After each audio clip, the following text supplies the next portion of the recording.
For this video, we are going to discuss the crime of falsification of documents. This covers Articles 170 to 172 of the Revised Penal Code. The first question to ask is, what is falsification? Falsification is the commission of any of the 8 acts of falsification mentioned in Article 171 of the Revised Penal Code on legislative, public, official, commercial, and private documents. But first, what do we understand about the term document? A document is any written statement by which a right is established or an obligation is extinguished. It can also be any writing or instrument by which a fact may be proven and affirmed. It is also one that proves, evidences, or sets forth some disposition or agreement.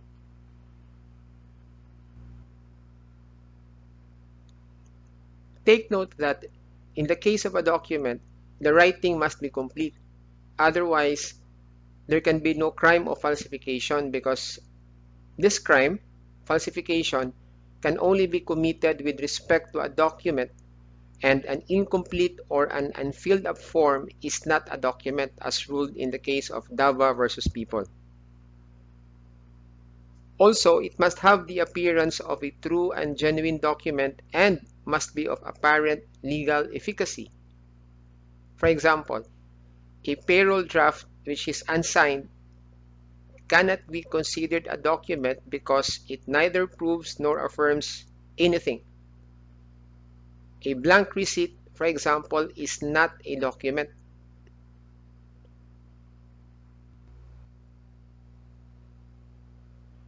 In criminal law, there are 4 kinds of documents that can be the subject of falsification. What are these documents? We have the private document. Ano ba itong private document? It is a deed or an instrument executed by a private person or between private individuals by which something is proved, evidenced, or set forth, and for which a notary public has not yet intervened. Take note that a private document becomes a public document after it is notarized or after it is made part of a public record. Let me give you an example. Suppose X sold a piece of land to Y. As evidence of their agreement, X executed a written document of sale in favor of Y, a deed of sale. At that point in time, that written document of sale is still considered a private document. Now, the moment they go to a notary public and acknowledge before the notary public that it is their voluntary act and deed, that X voluntarily sold the land covered by that written document of sale, and the moment it is notarized by the said notary public, then what was once a private document of sale becomes a public document or a public instrument because of its notarization. Now, what do I mean by a private document becomes a public document after it is made part of a public record? Let us suppose X is an accused in a criminal case for bigamy filed by X's wife. The X's wife is considered as the private complaining witness in a criminal case.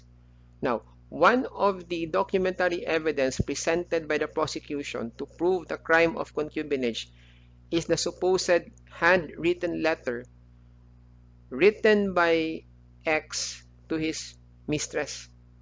Now, the moment this private handwritten letter is offered in evidence, meaning it is submitted to the court and attached in the record of the case, that handwritten letter, which is considered initially as a private document, becomes a public document because at that point in time, after it is offered in evidence, it becomes part of a public record. Now, there are other examples. A concert ticket, for example, is also considered as a private document. Why is a concert ticket considered a private document?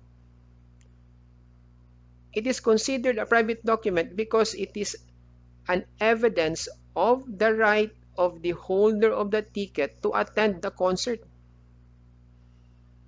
Another example is a temporary receipt for the purchase of goods or merchandise. It is also considered as a private document because it is an evidence that the buyer had already paid the amount or the price of the goods or merchandise.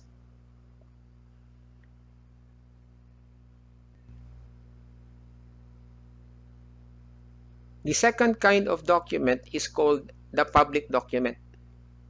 Ano ba itong public document? It is a private document that has been notarized or one that has become part of the public record. This was what I explained in the previous slide. Example, a deed of sale or any deed acknowledged before a notary public, or a temporary receipt presented and offered as evidence in court. The third kind of document is called the official document. It is a document issued by a public official in the exercise of the functions of his office, meaning to say, his issuance of the said document is mandated by law and in the performance of his official duty. Examples: a driver's license issued by the Land Transportation Office, a teacher's daily time record.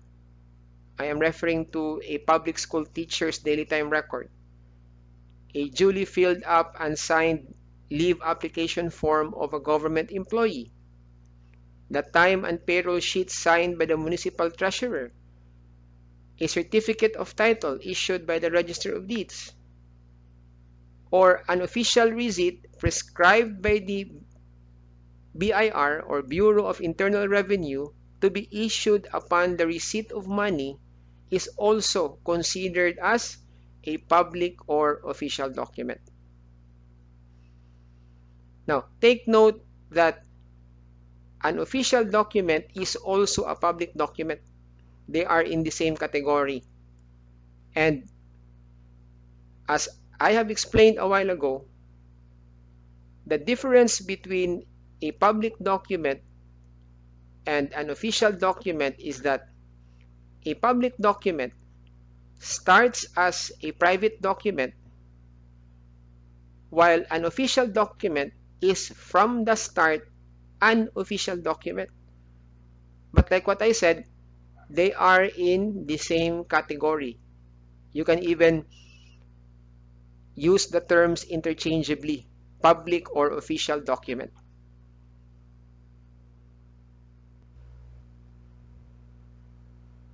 The last kind of document for purposes of the crime of falsification is the so-called commercial document. Ano ba itong commercial document? It is a document or instrument used by businessmen to promote or facilitate trade or commerce. It is one that is regulated by our mercantile laws.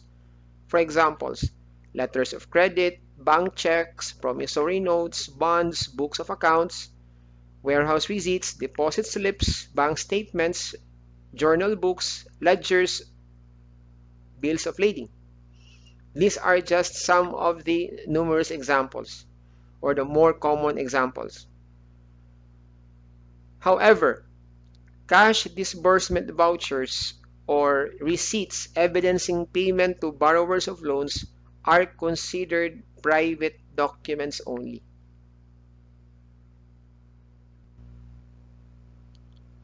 Now, since we already know what a document is and what are the kinds of documents, the next question to ask is, how are documents falsified? In the case of legislative documents, which are also in the category of official documents, the governing article is Article 170 of the Revised Penal Code, falsification of legislative documents. Let me read to you the article for your better understanding. The penalty of prison correctional in its maximum period and a fine not exceeding 1.2 million pesos shall be imposed upon any person who, without proper authority therefore, alters any bill, resolution, or ordinance enacted or approved or pending approval by either house of the legislature or any provincial board or municipal council. What are the elements of Article 170? First element, that there is a bill, resolution, or ordinance enacted or approved or pending approval by either house of the legislature or any provincial board or municipal council. Second element, the offender, who can be any person, alters the bill, resolution, or ordinance as the case may be. Third element, the offender has no authority to alter the same. And fourth element, such alteration has changed the meaning of the document.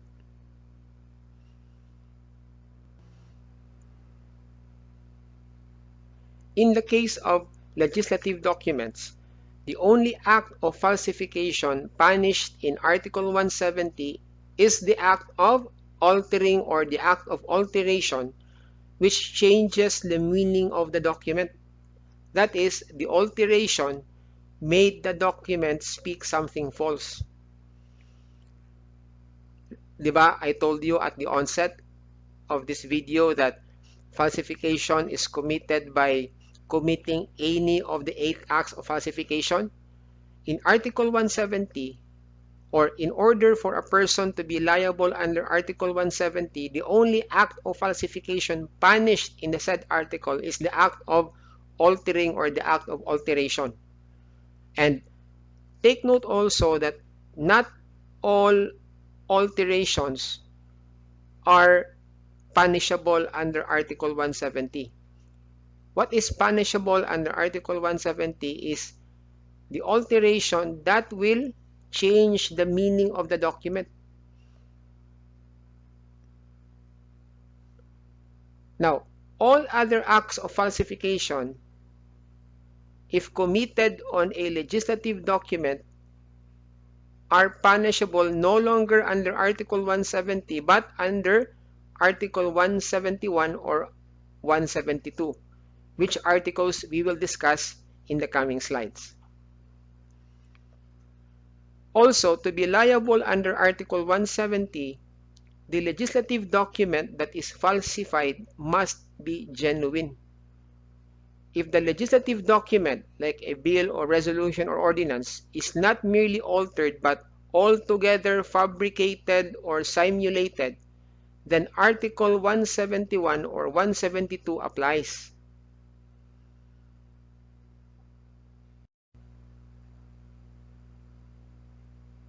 In the case of public, official, commercial, or private documents, it is committed through any of the 8 ways of falsification mentioned in Article 171. Now, as a clarification, a legislative document is also an official document, but it is given a separate treatment under Article 171. So, when we talk about legislative documents and the act of falsification committed is the act of altering which changes the meaning of the document, then the crime to be charged should be under Article 170, not under Article 171. And In the case of the other kinds of official documents, and also in the case of public, commercial, or private documents, they can be committed, or the falsification can be committed through any of the 8 ways mentioned in Article 171. What are they? First act of falsification, the act of counterfeiting or imitating any handwriting, signature, or rubric. Second act of falsification, causing it to appear that persons have participated in any act or proceeding when they did not in fact so participate. Third act of falsification, attributing to persons who have participated in an act or proceeding statements other than those in fact made by them. Fourth act of falsification, making untruthful statements in a narration of facts. Fifth act of falsification, altering true dates. Sixth act of falsification, making any alteration or intercalation in a genuine document which changes its meaning. Seventh act of falsification, issuing in an authenticated form a document purporting to be a copy of an original document when no such original exists, or including in such a copy a statement contrary to or different from that of the genuine original. And the last act of falsification is intercalating any instrument or note relative to the issuance thereof in a protocol, registry, or official book.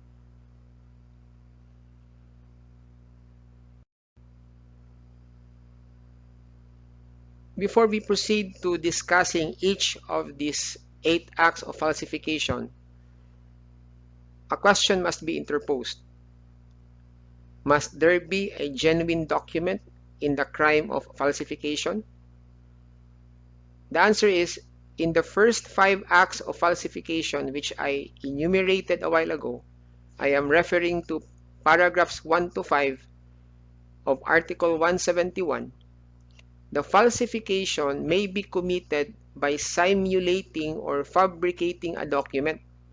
Hence, in the first 5 acts of falsification, it can be committed, or there may be a genuine document, or there may not be a genuine document because a document altogether is the one being simulated or imitated. However, in the last 3 acts of falsification, I am referring to paragraph 6, 7 in its second part, and paragraph 8, still in Article 171, there must be a genuine document that is falsified. Now, included in the first 5 acts of falsification, just to clarify, is the first part of the 7th paragraph of Article 171. There may be or there may not be a genuine document.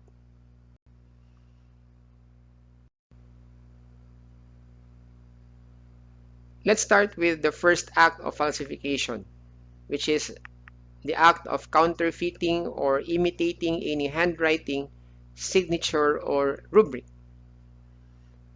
There are actually 2 ways of committing this first act of falsification, either by counterfeiting or by feigning. When you say counterfeiting, it simply means imitating or forging a handwriting, signature, or rubric. A rubric is actually a special mark used in place of a signature of a person, or it can be a special mark placed alongside a signature, or it is a special signature, so to speak. And the requisites of counterfeiting are, number 1, there must be an attempt of the offender to imitate a handwriting, a signature, or a rubric. And second, the 2 signatures or handwritings meaning to say the genuine and the forged, must bear some resemblance to each other. Also, in counterfeiting, there is an original signature or handwriting which is imitated. An imitation is necessary but need not be perfect. Also, the resemblance must be such that it is likely to deceive an ordinary person receiving or dealing with the document. So, ang tatandaan nyo lang dito is hindi required na talagang gayang-gaya mo yung signature or yung handwriting ng victim, person whose signature or handwriting is imitated. It is enough that the two signatures or the two handwritings have some resemblance to each other.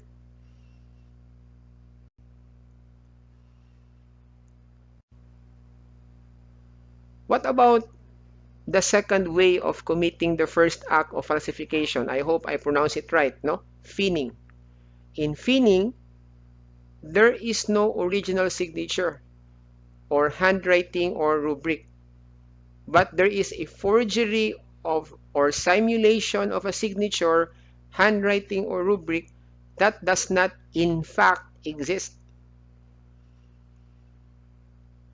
Example number 1. X made up a deed of sale to the effect that Y sold his house and lot to him, to X. Y, however, had died a year before. Here, there is fining because X simulated Y's signature and handwriting to a document which does not exist. What I mean by this is that while Y may have known how to write and may have had a signature when he was still alive, the fact of the matter is that his signature or handwriting does not in fact exist because there is no such document in the first place. Example number 2. X, being illiterate, does not know how to read or write. Y simulated a deed of sale to the effect that X had sold the land to him, to Y. Here, there is fining because X's signature does not really exist. Hindi nga siya marunong magsulat eh. So, his signature does not really exist. This is the classic example of fining. Now, in example number 1, it is not necessary that there is an attempt to simulate the original signature because this requirement of attempt to imitate is only required in the first way of committing the first act, which is counterfeiting. But in fining, there is no requirement that there be an attempt to simulate the original signature.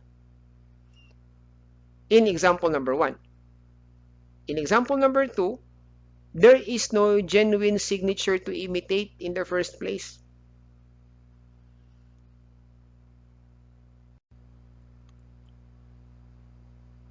Second act of falsification, causing it to appear that persons have participated in any act or proceeding when they did not in fact so participate. What are the requisites of this second act of falsification?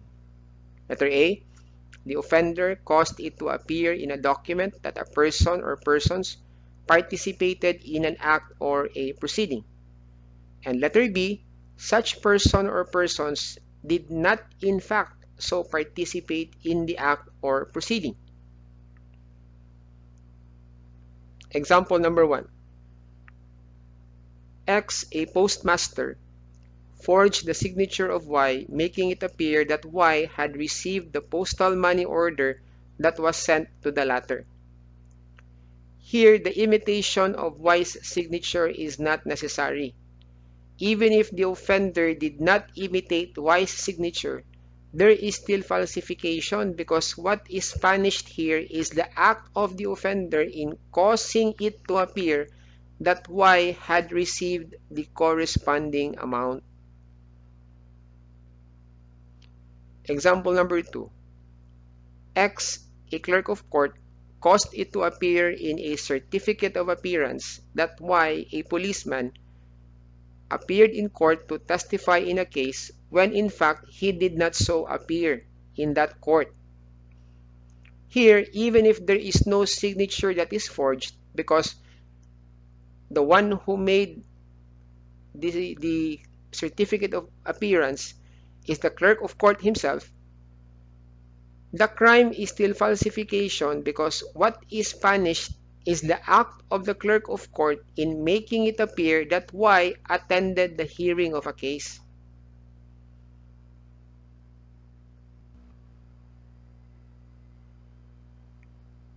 Third act of falsification, attributing to persons who have participated in an act or proceeding statements other than those in fact made by them. What are the requisites to this third act of falsification? First requisite, that a person or persons participated in an act or a proceeding. Second, such person or persons made statements in that act or proceeding. And third requisite, the offender in making a document attributed to such person or persons statements other than those in fact made by said person or persons. For example, X, a barangay councilor, opposed the approval of a barangay resolution during a barangay session held for such purpose. In order to get the required number of votes for the approval of the said resolution, Y, the barangay secretary, caused it to appear in the minutes of the session that X voted in favor of the said resolution. So the one liable here is the barangay secretary who attributed to X a statement other than what was in fact made by him.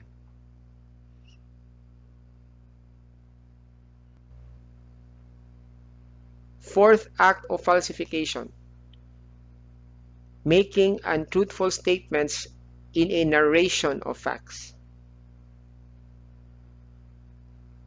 What are the requisites of this fourth act of falsification?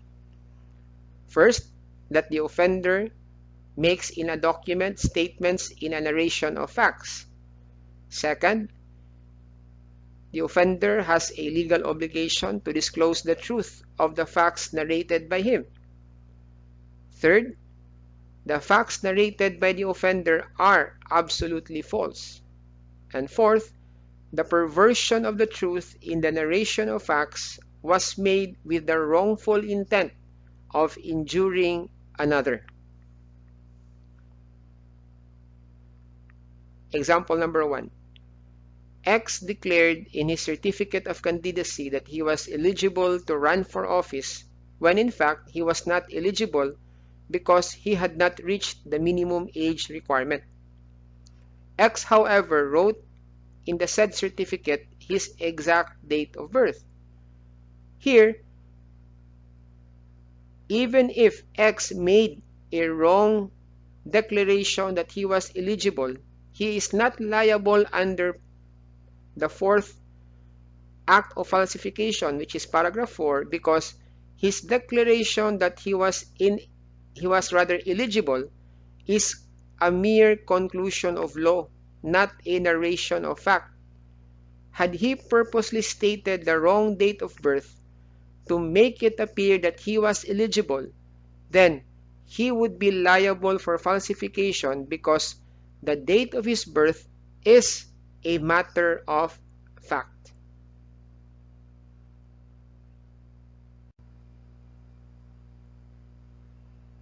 Example number 2.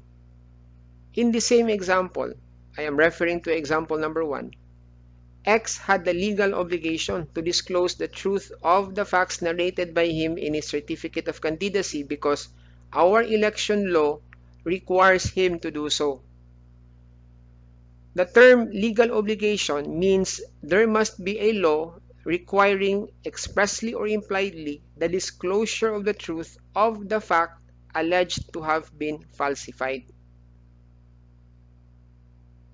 Example number 3. X, a clerk in the personnel department, made it appear that Y, a janitor, had performed his work from 8 a.m. to 5 p.m. during the days stated in the payroll by certifying that the said payroll is correct. The truth, however, of the matter was that Y only worked for a few hours each day because Y had to attend to his ailing child who was confined in the hospital. Is X here liable for falsification? The answer is no, he is not liable because Y really worked during the days he was said to have worked, although not for the whole day. The rule is that if the statements are not altogether false, there being some colorable truth in such statements, then the crime of falsification is not committed.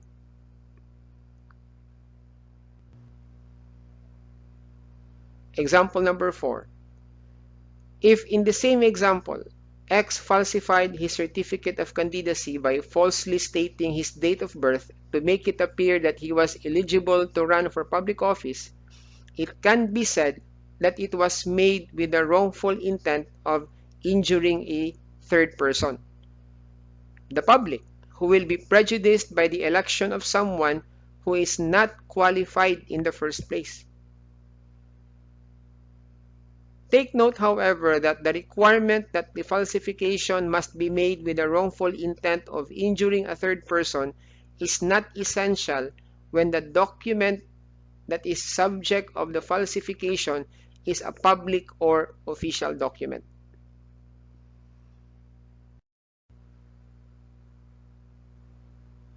Fifth act of falsification, altering true dates. There is falsification under this paragraph only when the date mentioned in the document is essential or material. The alteration of the date in a document must affect either the veracity of the document itself or the effects thereof. Example number 1. The payroll clerk of a certain company certified that he paid the salary of X on November 30. The truth was that he actually paid X in advance on November 20, 10 days earlier. X, however, worked up to November 30, meaning from November 1 to November 30, for example, nagtrabaho talaga si X. Here, while there was an alteration of the date of the actual payment of the salary, such alteration did not affect the veracity of the document or the effects thereof because pinagtrabahuan talaga ni X yung mga days na nakalagay doon sa payroll from November 1 to November 30. Kahit na November 30 nakalagay, although in reality November 20 pa lang binayaran na siya ng sweldo niya, walang epekto yun. Because, as I said, the fact of the matter is that X worked up to November 30. Example number 2. X, a clerk in the office of the civil registrar, altered the date of death in the certificate of death of Y to make it appear that Y was still alive when he sold a piece of land to Z. Here, the alteration is essential because it not only affects the veracity of the death certificate itself, but also the effects thereof. Imagine, inalter yung date para ipalabas na buhay pa si Y nung time na binenta niya supposedly yung lupa.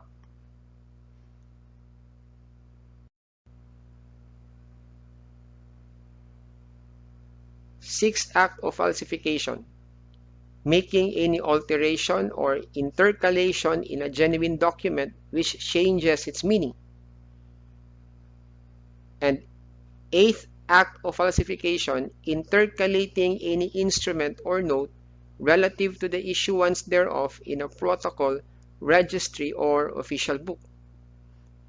I am lumping these two acts of falsification together because they share the same elements. And what are these elements? Number one, there is an alteration, meaning change, or intercalation, meaning insertion on a document. Number two, it was made on a genuine document. Number three, the alteration or intercalation has changed the meaning of the document. And the change made the document speak something false.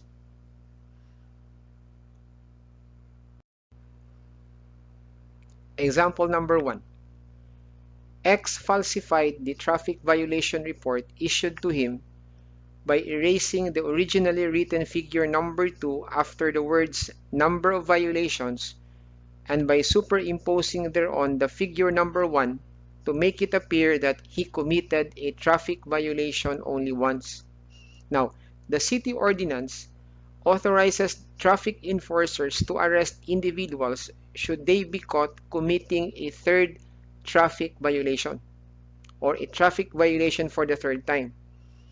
Is X here liable for falsification? Under the sixth paragraph, the answer is yes. There is falsification because the alteration changed the meaning of the document. X did not want to be arrested for the third time. That's why he altered or erased the figure number 2 to make it appear that he committed a traffic violation only once.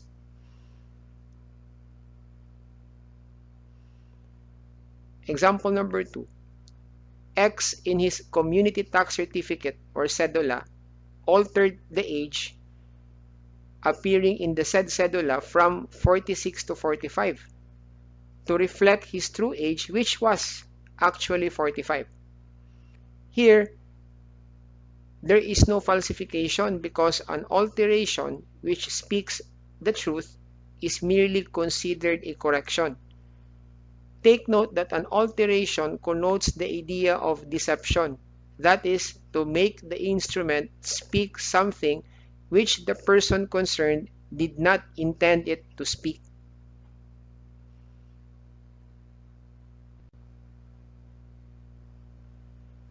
Seventh act of falsification, issuing in an authenticated form a document purporting to be a copy of an original document when no such original exists, or including in such a copy a statement contrary to or different from that of the genuine original. What are the elements of this seventh act of falsification? First element, the offender is a public officer or notary public. Second element, he takes advantage of his official position. Third element, he issues in an authenticated form a document purporting to be a copy of an original document when no such original exists, or including in such a copy a statement contrary to or different from that of the genuine original. Take note that only public officers and or notaries public who take advantage of their official positions can be held liable under this paragraph because the authentication of a document can be made only by the custodian or the one who prepared and retained a copy of the original document. A private individual, however, who conspires with a public officer or with a notary public will also be liable under this paragraph. Example number 1. Attorney X, a notary public, upon the request of his client Y, who paid X a huge sum of money, made a supposed copy of a deed of sale which is actually non-existent to make it appear that Z had sold a piece of land to Y. Here, Attorney X issued in an authenticated form a document purporting to be a copy of an original document when no such original exists. Hence, he is liable here for falsification under the 7th Act of Falsification. Example number 2. X, a civil registrar, stated in a certified copy of Y's birth certificate that he was legitimate when there was no such statement in the original document in the first place. Here, X included in such a copy a statement contrary to or different from that of the genuine original. Meaning to say, X in the second example should also be liable for the crime of falsification under the 7th paragraph.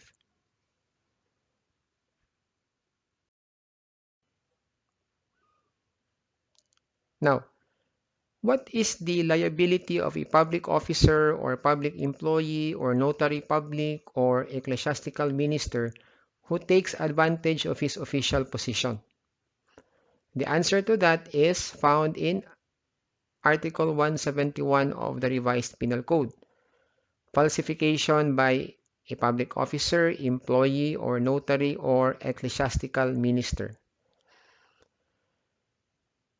The penalty of prison mayor and a fine not to exceed 1 million pesos shall be imposed upon any public officer, employee, or notary who, taking advantage of his official position, shall falsify a document by committing any of the following acts.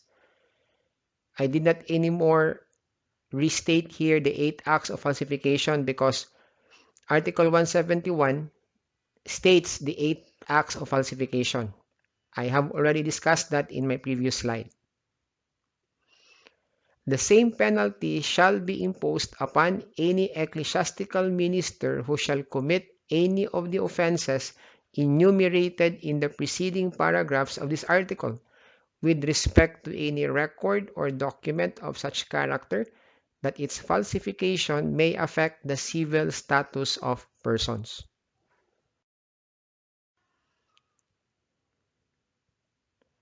These are the elements of Article 171. First element, the offender is a public officer, employee, or notary public.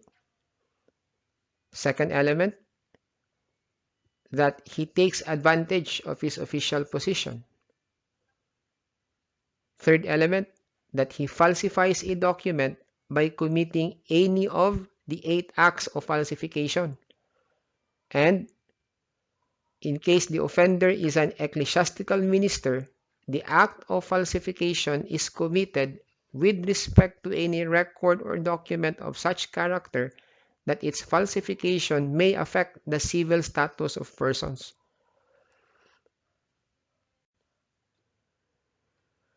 Let's start with the first element, that the offender is a public officer, employee, or notary public. Please also include here the ecclesiastical minister, but in the case of the ecclesiastical minister, he is one who is commissioned to perform some act on behalf of the church or some religion or denomination like a priest. And he is liable under this article. I am still referring to the ecclesiastical minister if he shall commit any of the acts of falsification with respect to any record or document of such character that its falsification may affect the civil status of persons. Now, civil status or marital status are the distinct options that describe a person's legal relationship with a significant other, like whether he is married, single, or a widow or a widower. They are examples of civil status. For example, Father X, an ecclesiastical minister in the Catholic Church, issued in an authenticated form a supposed marriage certificate of Y, purporting to be a copy of an original marriage certificate when no such marriage certificate exists in the first place. This affects the civil status of Y because it will appear that Y is married when in truth and in fact he is still single. That is the criminal intent here of Father X, to make it appear that Y is already married when he is not yet married.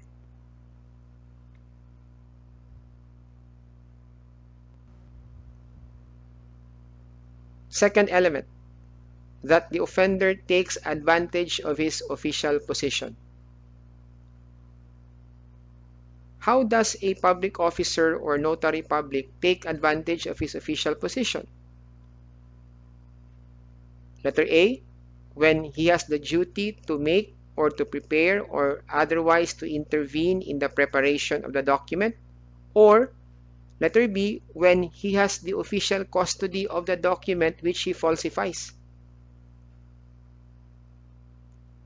Take note that if the offender is a public officer but he did not take advantage of his official position, then he will be liable as a private individual under Article 172, not under Article 171.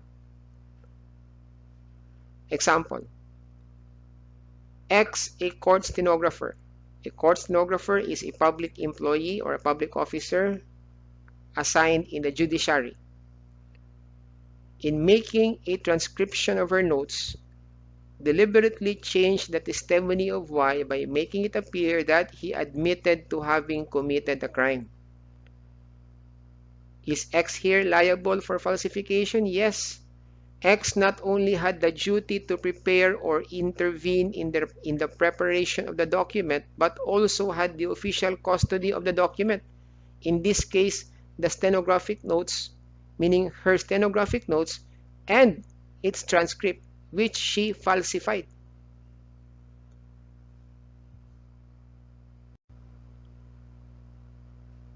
Third element, still under Article 171.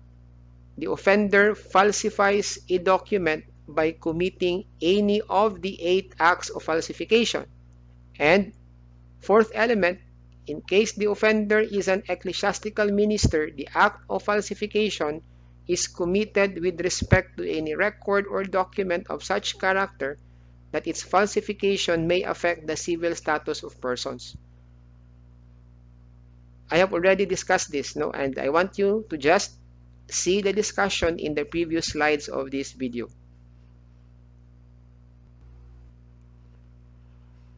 Now, what is the liability of a private individual who falsifies a public, official, or commercial document? Whereas in the previous slides, I discussed about the liability of a public officer or employee or notary public or ecclesiastical minister, here we will be talking about the liability of, this time, a private individual who falsifies either a public, official, or commercial document. The answer to that is found in Article 172, falsification by a private individual and use of falsified documents. Let me read to you the article. The penalty of prisión correccional in its medium and maximum periods and a fine of not more than 1 million pesos shall be imposed upon any private individual who shall commit any of the act of falsification or acts of falsification enumerated in the next preceding article in any public or official or letter of exchange or any other kind of commercial document.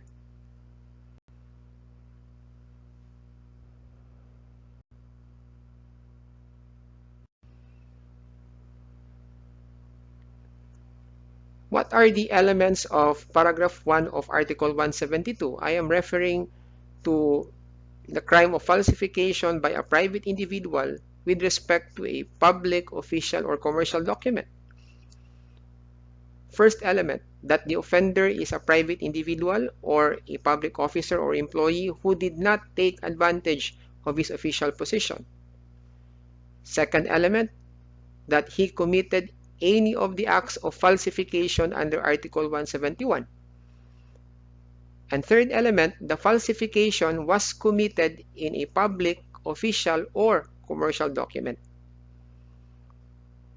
Take note that similar to Article 171, the element of damage or intent to cause damage is not necessary in paragraph 1 of Article 172.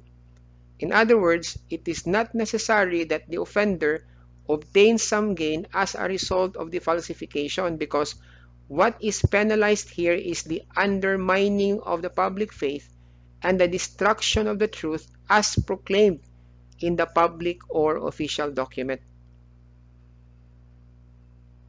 Now, the element of damage is also not necessary for commercial documents, because here a credit is sought to be protected.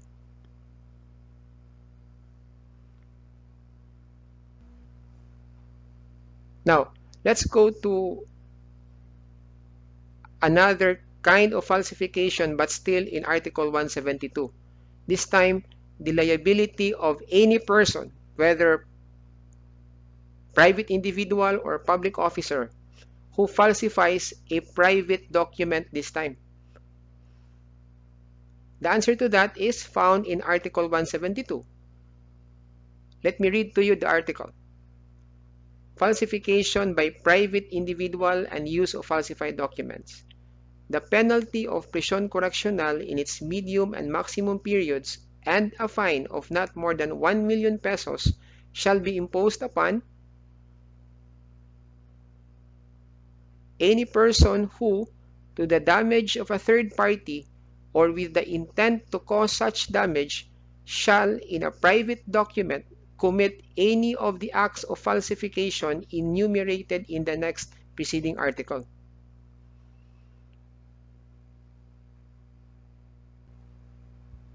What are the elements of the crime of falsification by any person of a private document? Number 1, the offender can be any person. Number 2, the offender, who is any person, commits any of the acts of falsification in Article 171 except paragraph 7. Third, the falsification was committed in any private document. And fourth, the falsification caused damage to another, or at least the falsification was committed with the intent to cause such damage. Now, the mere falsification of a private document without causing damage or without any intent to cause such damage will not make the supposed offender criminally liable. For example, X falsified a handwritten temporary receipt by imitating the signature of the seller Y, making it appear that he already paid the purchase price for the article sold to him. However, X just kept the same, meaning the handwritten temporary receipt, inside his drawer. Is X here liable for falsification of a private document? The answer is no. There is no falsification because he did not perform a separate, independent act that operated to prejudice Y, the seller. Another example. X falsified a handwritten temporary receipt by imitating the signature of the seller Y, making it appear that he already paid the purchase price of the article sold to him. Now, when Y tried to collect the payment, X refused, insisting that he had already paid Y as evidenced by the falsified receipt. Did X here commit the crime of falsification of a private document? The answer is yes. there is falsification of a private document because X this time performed a separate and independent act. And what is that separate and independent act? His act of refusing to pay that clearly prejudiced Y, the seller. So you can now see the difference between example number 1 and example number 2. In example number 1, there was no separate or independent act made by X that prejudiced Y. But in the second example, his act of refusing to pay, allegedly because he had already paid, as evidenced by the falsified receipt, is considered as an independent act that clearly caused damage to Y. Why did it cause damage to Y? It caused damage to Y because Y has not been paid by X.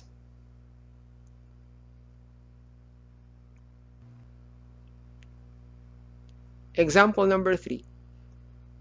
X falsified a handwritten temporary receipt by imitating the signature of the seller Y, making it appear that he already paid the purchase price for the article sold to him. Now, when Y tried to collect the payment, X initially refused, insisting that he had already paid Y as evidenced by the said receipt, although falsified.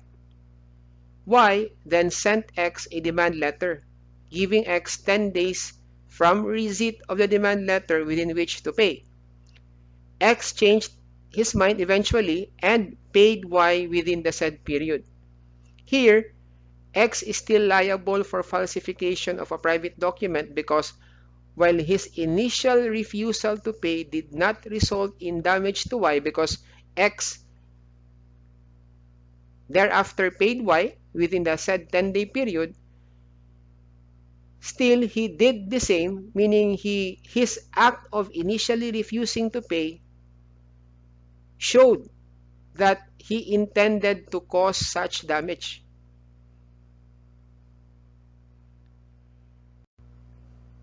Now, let's go to the last topic in falsification of documents, which is the crime of use of falsified documents.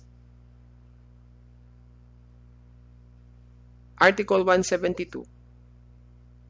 Falsification by a private individual and use of falsified documents. Let's go to the governing article in or governing provision in Article 172. Any person who shall knowingly introduce in evidence in any judicial proceeding or to the damage of another, or who, with the intent to cause such damage, shall use any of the false documents embraced in the next preceding article or in any of the foregoing subdivisions of this article shall be punished by the penalty next lower in degree. So the last paragraph of Article 172 is the governing provision for the crime of use of falsified documents.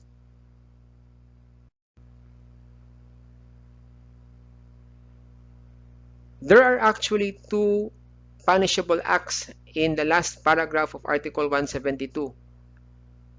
The first punishable act under the crime of use of falsified documents is using or introducing the said false or falsified document in a judicial proceeding. And the second punishable act is using the false or falsified document not in a judicial proceeding. So let's discuss first the first punishable act under the crime of use of falsified documents, which is introducing a false document in a judicial proceeding. These are the elements. Number 1, that the offender knew that a document was falsified by another person. Second, the false or falsified document is embraced in Article 171 or in paragraphs 1 or 2 of Article 172. Meaning to say, the document can either be public, official, commercial, or private document. And the act of falsification can be committed through any of the acts of falsification in Article 171. And third element, the offender introduced the said document as evidence in any judicial proceeding. Take note that the term judicial proceeding refers to or can refer to a civil or a criminal case pending in a court of law, whether it be in the MTC, RTC, etc. And the element of damage or intent to cause damage is not necessary when the said false or falsified document is presented or offered as evidence in a judicial proceeding. So, hindi importante na i-prove pa ng prosecutor yung damage when it comes to the crime of introducing a falsified document in a judicial proceeding.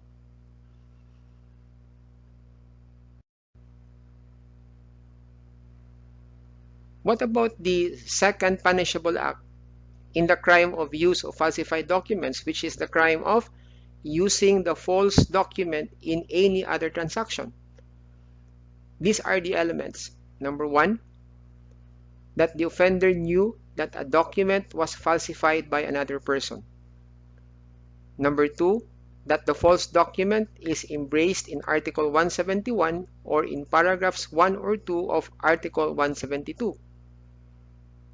Number three, the offender used such document in any other transaction, meaning not in a judicial proceeding. And number four, the use of the false document caused damage to another, or at least it was used with the intent to cause such damage. Now, this is the underlying difference between the first and the second punishable act, because in the first punishable act, damage is not essential or material. But in the second punishable act, the prosecution must be able to prove that there was damage, or at the very least, there was the intent to cause such damage. Now, using the false or falsified document other than in a judicial proceeding means using the same in all kinds of transactions or activities, which does not involve the presenting or offering the said document as evidence in a court case.